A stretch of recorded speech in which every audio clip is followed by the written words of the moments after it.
A gente está recebendo o doutor Francisco Osser, que é cirurgião vascular, e também a Michele Cafeu. Ela tem 25 anos, teve trombose há um ano, aos 24. Obrigado pela presença, um ótimo dia para vocês, sejam muito bem-vindos. Obrigado. Muito bom a gente falar sobre esse assunto. E atenção, meninas! Meninas, atenção.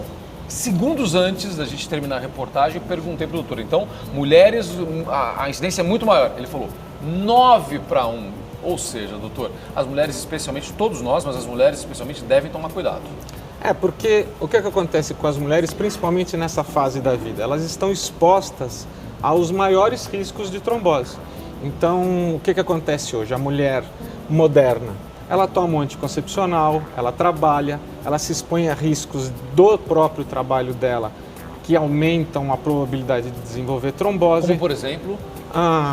Por exemplo, professoras de educação física, Tá. né? É o que a gente vê bastante. Esportistas em geral. Mulheres que trabalham em banco e ficam muito tempo em pé. Então, quer dizer, a mulher vem não tirando o nosso trabalho, mas ocupando um espaço no trabalho, e ela se expõe a esse risco do mesmo jeito que nós. Só que, somando a isso, existem os próprios fatores da feminilidade, que é tomar o anticoncepcional, que é a gestação, né? Então, são elas que engravidam, elas que fazem cirurgias que nós normalmente não fazemos. Então, por exemplo, cuidados de beleza e tudo mais, às vezes aumenta o risco de uma trombose. Então, ela junta tudo aquilo que nós fazemos no dia a dia com os fatores que são próprios do sexo feminino. Aumentando o risco. Aumentando o risco. Existem fatores genéticos próprios também do sexo que também são incorporados e aumentam esse risco de trombose. Então a gente tem essa grande diferença da incidência de 9 mulheres para cada homem, que eu pelo menos tenho na minha experiência, e na realidade, se você for ler nos livros, é isso aí mesmo. O senhor está falando do anticoncepcional, mas as mulheres que fazem reposição hormonal também então devem estar suscetíveis a ter trombose, porque mexe com o hormônio, né? Veja, o que está acontecendo? A própria indústria farmacêutica tomou consciência desse risco maior, né? Então, por que hoje nós estamos falando sobre trombose aqui, coisa que não se fazia 5, 10 anos atrás? Porque se transformou numa preocupação cada vez maior em todos os níveis, né? Não é só na parte hospitalar, mas da indústria farmacêutica que bom, também. Né, doutora? Ainda bem, sim. Né? Pois é, então hoje você tem diferentes tipos de anticoncepcionais exatamente para que ele seja usado para aquele determinado caso, daquela determinada paciente, para evitar um risco maior de trombose. Mas veja, é sempre um hormônio. Né? Então, não é que você está tomando um tipo diferente de anticoncepcional, você está livre do risco. Nós todos aqui temos risco, quer dizer, eu vou subir num avião para fazer uma viagem de longa duração, eu estou exposto a um risco que é próprio da viagem de longa duração dentro de um avião, né? Esses voos de 11 horas que você fica sentado, não vocês porque vocês viajam de primeira classe, mas a gente aqui... Doutor, você está falando da pessoa que fica parada muito tempo na mesma posição, as profissões que as pessoas trabalham e ficam paradas assim também, está ligado à alimentação, a pessoa que, por exemplo, tem muita retenção líquida, ela pode vir a ter uma trombose, a pessoa come muita gordura, né? Então, toda vez que você fala de uma alimentação que é muito pesada em determinado tipo, então, muita gordura, né? Você está expondo esse paciente a riscos de desenvolver doença vascular que aumenta o risco, né? Então, é muito diferente uma pessoa que tem uma alimentação regrada, que tem uma alimentação saudável, daquele que come churrasco todo dia na hora do almoço. A pessoa que está muito acima do peso, a gente percebe que muitas vezes a perna fica inchada, o tornozelo inchado, tudo isso pode propiciar uma trombose. Porque você está sobrecarregando o teu sistema vascular. Então, por que hoje trombose é um assunto interessante e importante? Porque, na realidade, dentro das doenças vasculares, você tem o infarto do miocárdio, que é uma doença cardíaca, que na realidade não é o cirurgião vascular propriamente dito que vai cuidar, mas depois disso você tem o derrame, né? Acidente vascular cerebral, e a trombose como as duas principais causas de doença vascular existentes. Então, por que todo mundo dá tanta importância para o infarto, dá tanta importância para o derrame e não para a trombose. E não falava tanto da trombose até bem pouco tempo atrás. Que bom que estamos falando então, exatamente. Né? Vamos aproveitar e colocar então a Michelle nessa conversa aqui para a gente entender um pouquinho o caso dela, porque ela é muito jovem. E logo que a gente falou sobre a idade dela, o senhor já fez a introdução, que nessa fase isso acontece muito. Como foi o teu caso? Divide com o pessoal em casa. Bom dia, Michelle. Então, bom dia. Eu acordei, eu senti uma dor e assim, eu achei que era um mau jeito, alguma coisa muscular, porque eu nunca ia imaginar. Onde você sentiu essa dor? Eu senti em cima na coxa da perna esquerda. Tá. E assim, eu pisava e eu senti uma dor, mas assim, eu nem conhecia direito trombose, a gente não tem esse conhecimento. Então eu achei, dei algum mau jeito, né? Fui andando e senti essa dor, ao pisar eu senti, eu falei, nossa, eu vou num ortopedista, porque é alguma coisa muscular.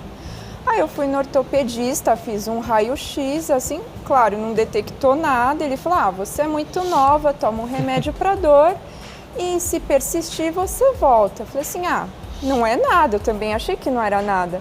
Então no dia seguinte eu fui até um evento, eu falei, tô me sentindo melhor, tomei um remédio para dor. Falei, vou nesse evento, eu fiquei em pé o dia inteiro. Então assim, eu acelerei o processo. Quando chegou a noite, minha perna, assim, eu sentia que ia explodir da calça. Eu falei, nossa, tá muito inchado. E ela já estava arroxeada, meio pálida. Eu falei, nossa, eu fui correndo pro hospital e aí um ultrassom já mostrou que eu tava com vários coágulos. Antes de você continuar, doutor, me chama a atenção o depoimento dela, do Mário, imagino que vocês também, como foi rápido isso? Do momento em que ela sentiu a dor, a gente está falando de um dia, de algo de menos de 24 horas. Pode ser horas. Agora, mas a partir do primeiro sintoma. Exatamente. Existem pacientes que vão ter trombose e nem vão perceber. Então, existem casos de trombose silenciosa, que a gente chama, que ele tem o episódio de trombose, trata como se fosse um problema muscular, ortopédico, neurológico. Eu tô com um nervo inflamado, alguma coisa assim. Ele toma medicações que, lógico, cortam o processo de dor, né? O organismo, ele tem esse tempo durante a medicação para agir e para compensar o processo da trombose, e aquilo passa desapercebido e ele nem vai saber. Quando que nós vamos descobrir?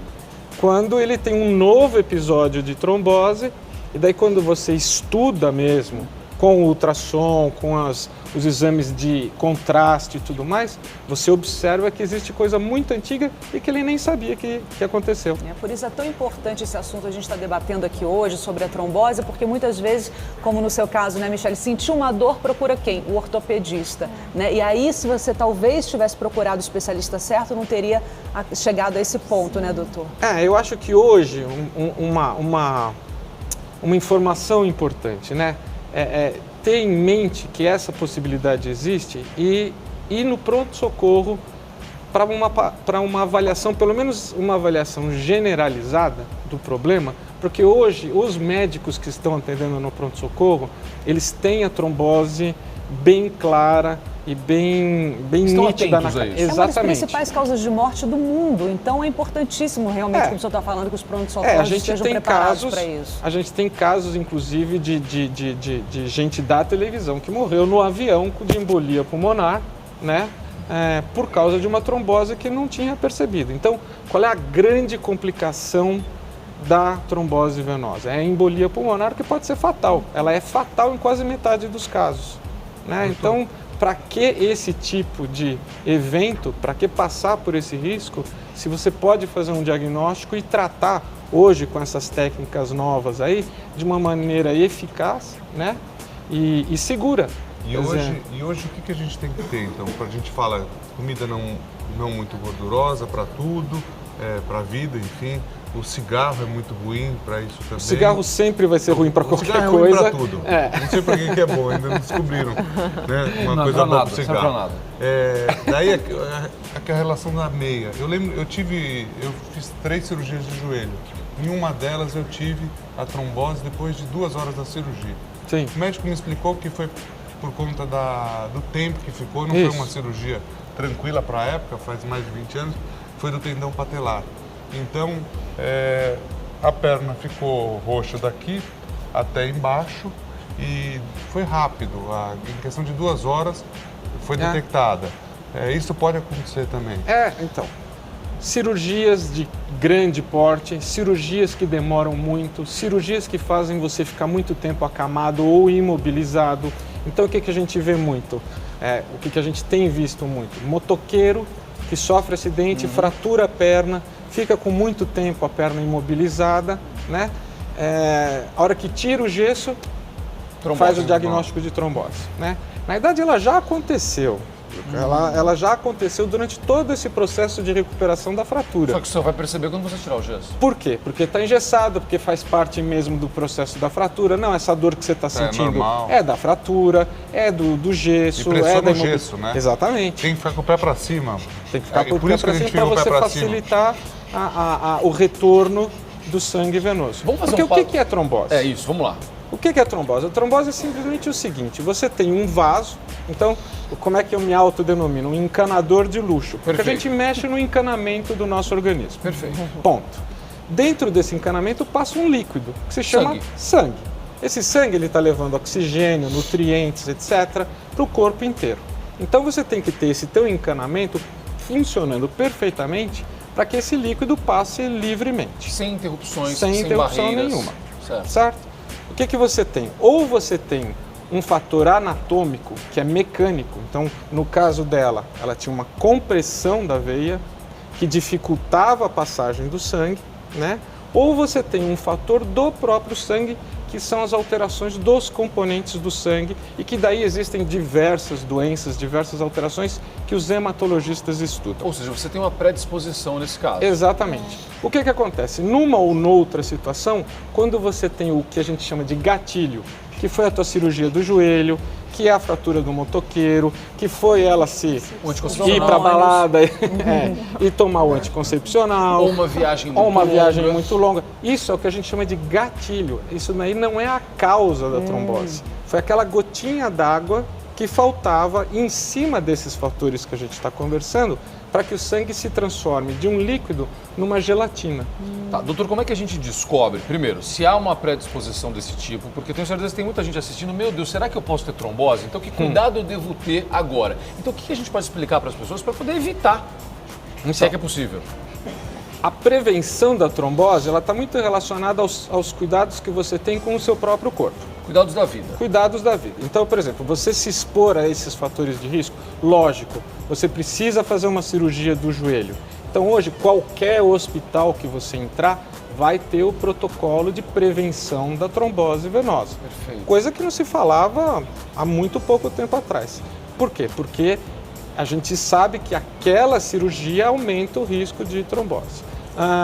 O teu tipo de atividade, né? Então você é uma pessoa que trabalha muito tempo em pé. Você tem que usar uma meia elástica, você tem que se hidratar bem, você tem que passar por uma avaliação de cirurgião vascular para ver se tem alguma outra coisa que aumente esse teu risco. Vai fazer uma viagem muito longa? Vai fazer uma viagem muito longa. Existem todas as orientações que a gente dá, principalmente para quem já teve uma trombose, para se proteger de uma nova, porque agora você já conhece uma pessoa com um fator de risco aumentado. A falou que toma até anticoagulante quando vai fazer uma viagem muito longa. Exatamente. Quer dizer, existem coisas para você proteger. Né? Doutor, e pra gente terminar, só pra gente mostrar aqui, o doutor trouxe pra gente, Mari, Du, olha o pessoal de casa, você consegue mostrar? Quem mostra pra gente aqui essa aqui? Isso aqui que o senhor coloca dentro da veia, é isso, doutor? Isso. Esse é o famoso stent que todo mundo cada vez ouve mais falar e que o mais famoso de todos é o stent que se coloca dentro do coração, né? Quando a pessoa infarta, você coloca esse canudinho de metal dentro da artéria e abre de novo a circulação do coração e salva a pessoa. Ele serve tanto para o coração como para as artérias que levam sangue para o cérebro para quem teve derrame e também serve para as pessoas que tiveram trombose. A Michelle tem um desse aqui. A Michelle tem um desse dentro da veia. Você está protegida, Michelle, se cuida direitinho, viu? Tem que se cuidar. Doutor, muito bom o papo. Olha, a gente aprendeu muito sobre trombose. Eu aprendi várias coisas aqui, espero que você em casa também. Doutor Francisco Oscar, cirurgião vascular. A Michelle Café fez o depoimento dela, contou o que aconteceu. Super jovem, 25 anos, passou por isso e agora está espertíssima. Então, o objetivo da gente é prestar serviço e dar essas dicas para você. E acho que uma dica muito importante que o doutor deu aqui para a gente terminar essa conversa é: você sentiu uma dorzinha estranha, alguma coisa desse tipo, uma dor na perna, antes de achar que você sabe qual o especialista para isso, vá a um pronto-socorro. Às vezes uma primeira avaliação pode salvar a sua vida e acho que essa é a primeira dica que a gente pode dar. Obrigado, doutor. Obrigado, Michelle. Obrigado, viu?